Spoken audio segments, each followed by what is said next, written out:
naranasan nung mga bata, lalo na yung mga nakasaksi sa mga ganito pong uri ng violence. At yan po yung pag-uusapan natin ngayong araw na ito. Maswerte po tayong makakausap natin ngayong araw ang chairperson ng House Committee on Basic Education and Culture.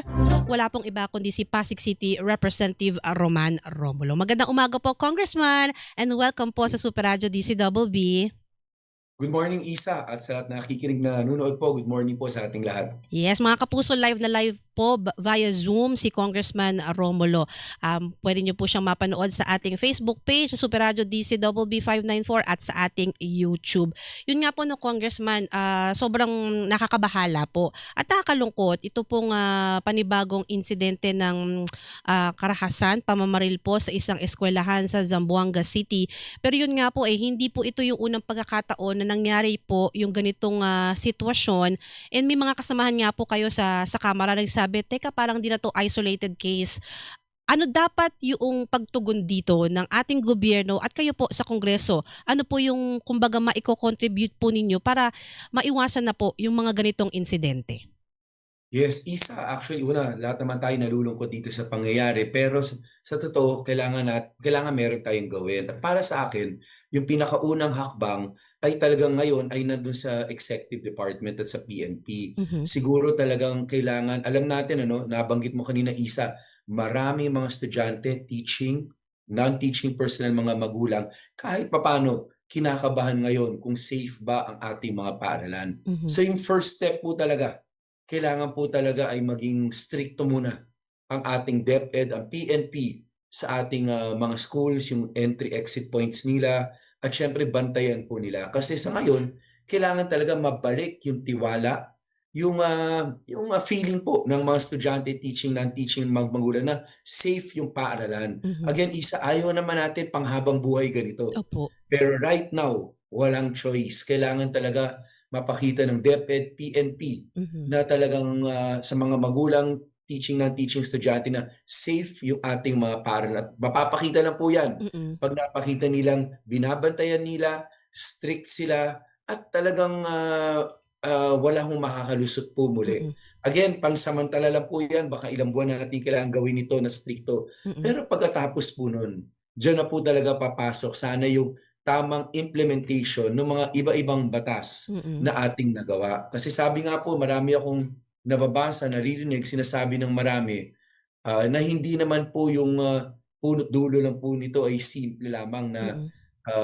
na sa bahay may nangyari o kaya yung mga napapanood o kaya yung mga nalalaro nilang games. Opo. Talagang sa totoo, nandito na po ito Mhm. teknolohiya po ito Mhm. Nandito rin po tayo na walang magagawa. Meron talagang mga magulang na solo parents, na merong mga magulang na parehong kailangan magtrabaho. Mhm. So panahon na po at least sa DepEd schools po natin, sa ating mga schools, ay implement na po natin na mabuti Mhm. yung batas na pinasa nating mental wellness law, Yes. Mhm. kung saan kailangan, Isa, meron po tayong guidance counselors. Mhm. Hindi pa sapat yun, kulang kasi po yun Yun nga po kung ilan pa yung guidance counselors natin so far dito sa ating bansa, at least sa DepEd schools?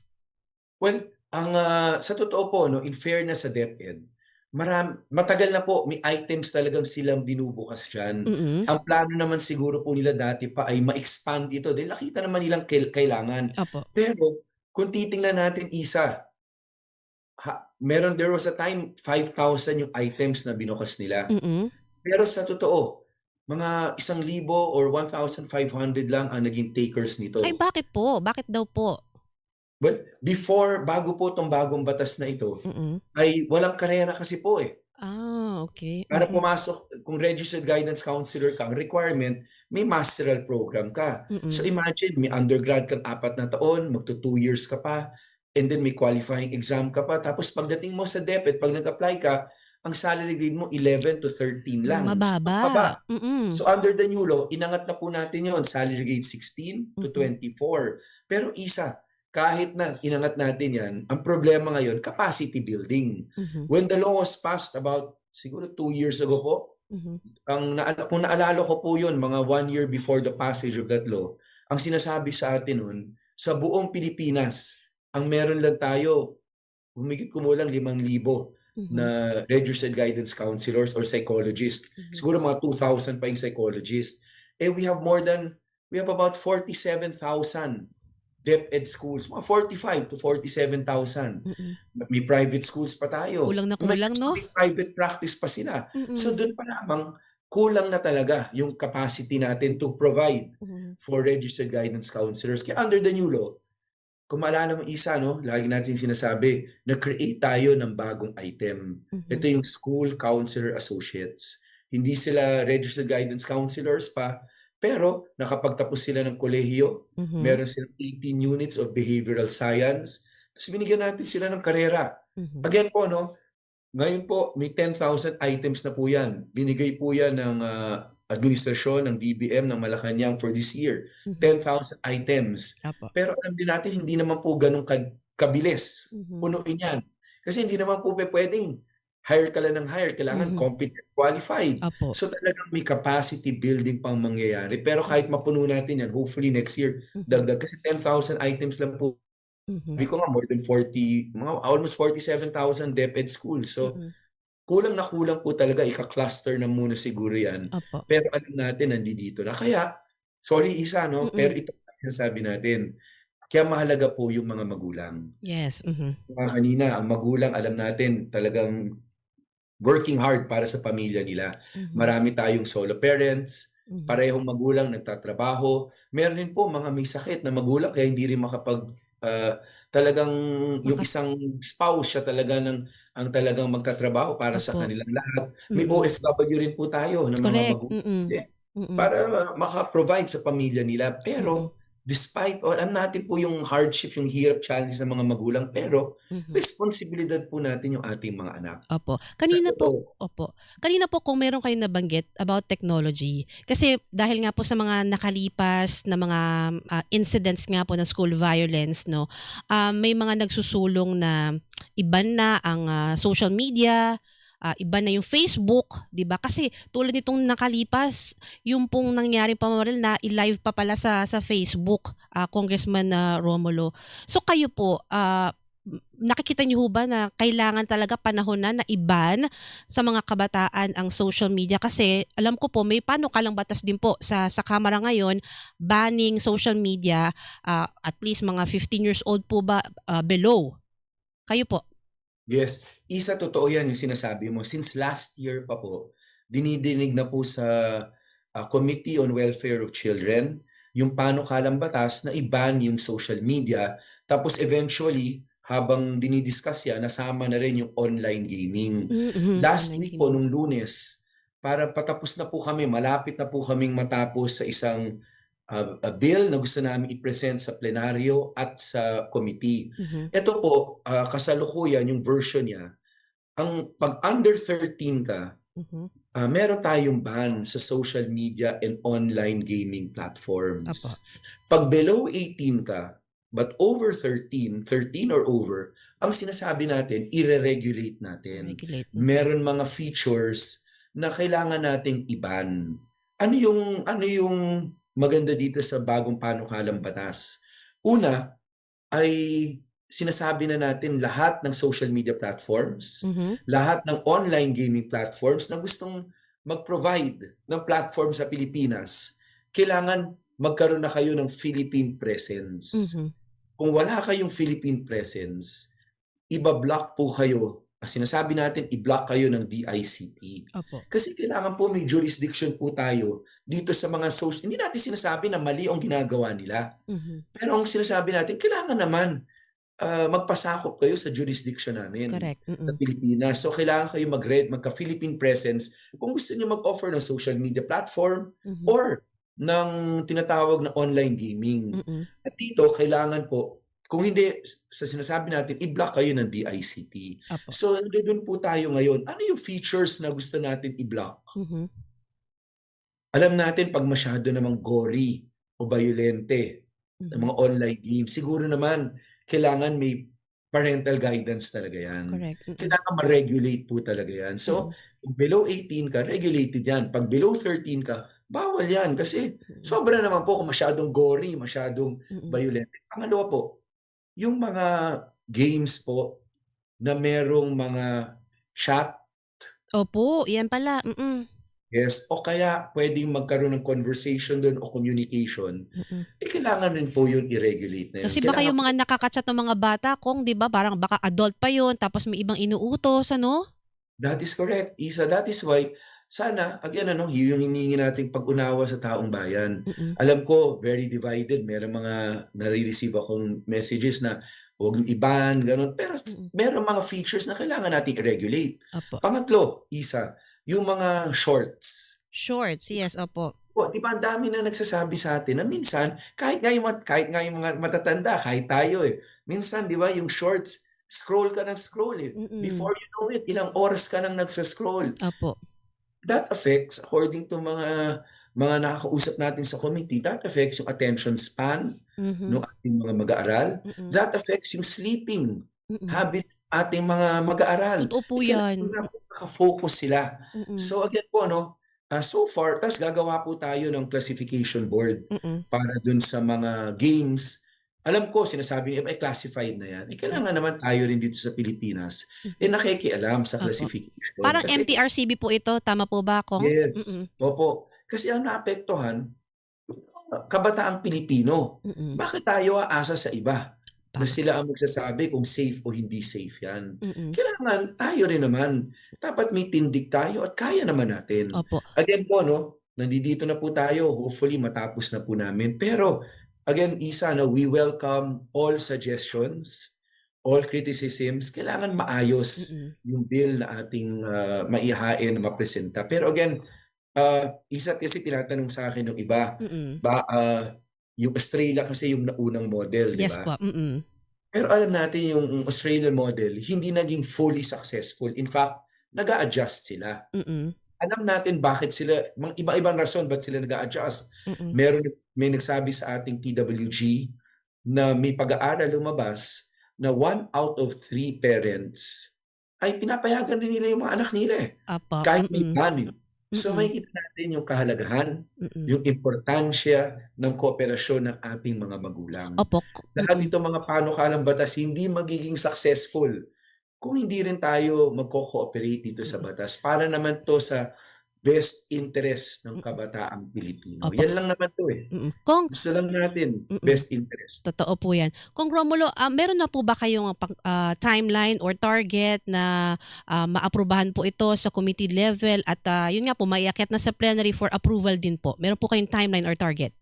Yes, isang inaasahan po namin. Again, sana bago matapos ang first or second week ng September Mhm, ay pasado na sa committee mhm, para maihain na sa plenaryo. mhm, Para again po 'no, along the way kahit ngayon sa committee o sa plenaryo, we welcome lahat ng suggestion, lahat ng criticism, lahat ng tingin nila na kailangan nating gawin para mapag-aralan ng mabuti. opo, Pero 'wag naman po nating, i-stall pa yung mm, bill na ito. mhm, Alam natin na, hindi nagkaroon na nga ng 2 shooting incident. mhm, Alam natin hindi talagang ano, whole of community approach ito pero kailangan rin ng mga batas. opo, Kailangan rin po natin tulungan yung ating authorities, yung ating schools at yung ating mga magulang para, mabigyan ng best interest masigurado natin yung best interest of the ng kabataang Pilipino ang ating nafo-forward. mhm, So sana po talagang inaasahan namin lahat ng mga,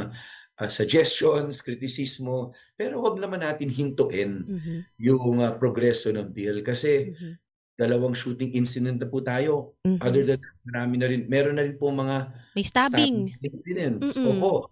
Alam natin na even before this, mhm. may bullying na nangyayari. Yes, opo, Pero may nagtatanong rin, papaano kung i-authorize ng school? Lalagay rin po natin sa ating panukalang batas. mm, Authorized by the school para magamit naman yung, technology, computer, papayagan natin. mm, Pero importante balik po tayo sa pen and paper. mhm, Yan naman po talaga yung libro, hard books, hard textbooks, mm, kailangan nagsusulat yung mga bata po mm, natin.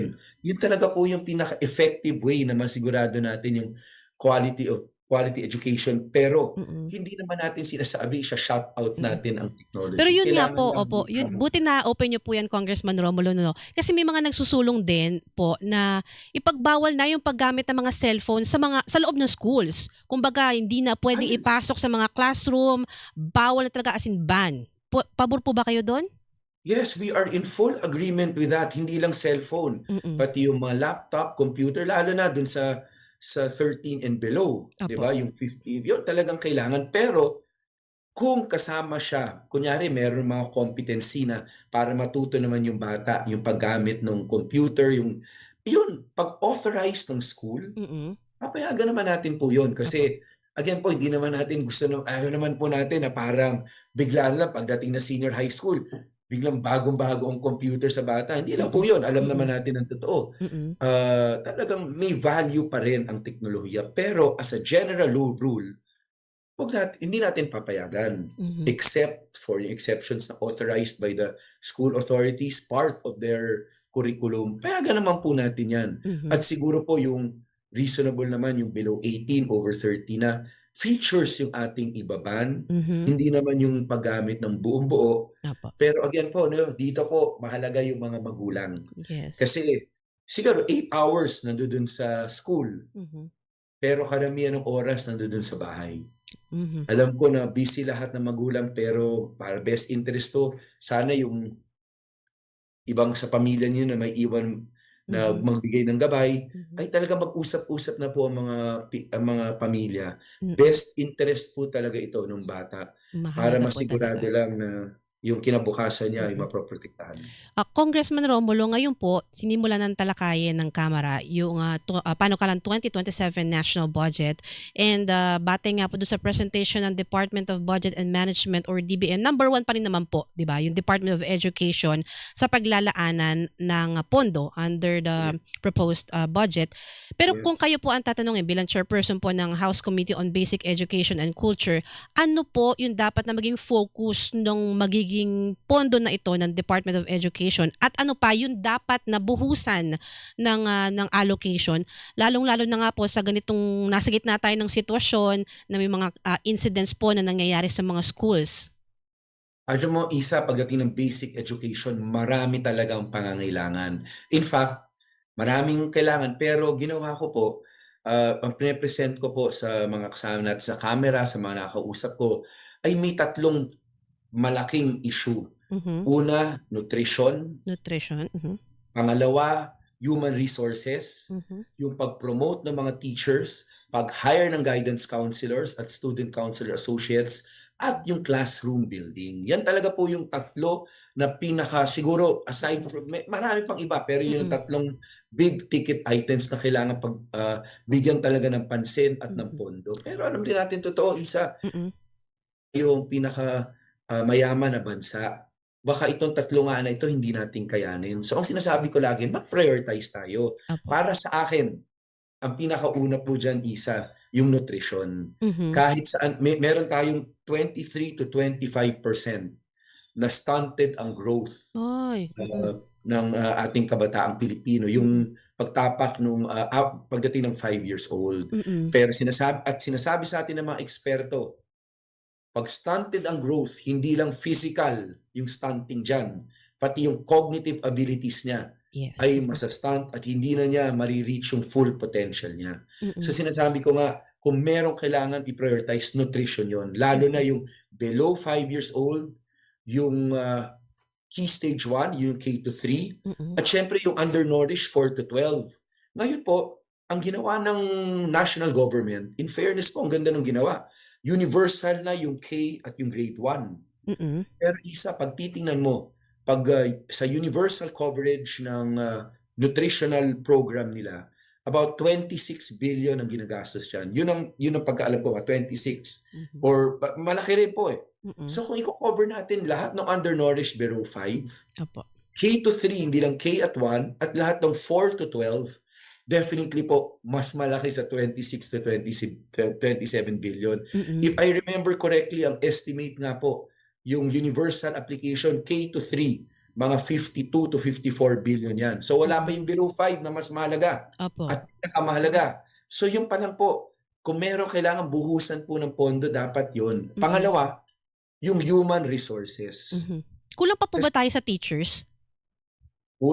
kulang tayo sa kulang tayo sa teachers, Mm. kulang tayo sa mga non-admin, Opo. ay yung mga admin na mga tutulong para mawala nila yung mga admin work sa teachers natin. Opo, kasi Kulang po nadodoble-doble yung yun. trabaho nila, eh, 'no? Yes, kaya kailangan po natin, mataas na po ngayon. I think DepEd, the last year or 2 years, nabibigyan po sila ng maraming items, 10 to 20,000 items. Pero kailangan pa po yun. We have 47,000 DepEd schools. Mm. Marami pa pong mga ibang admin work na kailangan ng tulong Mm.